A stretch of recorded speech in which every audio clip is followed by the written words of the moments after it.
everybody, so we're going to be talking about some soap dispensers. So these are the ones like in the hotels. So when it comes right out of the box, it provides you with some nails, glue, and it comes with sticky pads on your wall. And it also comes like this out of the box. So then it comes with a nice stainless steel plastic, so you're able to lift up and put your soaps, depending if you want to put shampoo, conditioners, and you can also label them. And it did come with a little label: shower gel, shampoo, conditioner, and liquid soap.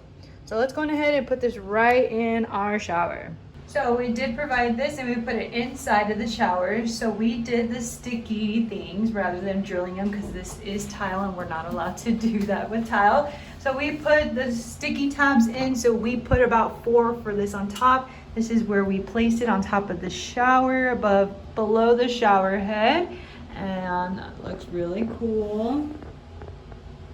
Now let's fill it up with shampoo and conditioner. All right, so we got our soap and conditioner in our dispensers, and we just push the button. It might take a few pumps to get it going at first, but then you can see it comes out very nicely. Conditioner might take a few pumps, but that's okay. Eventually it's gonna come out like that. There you go.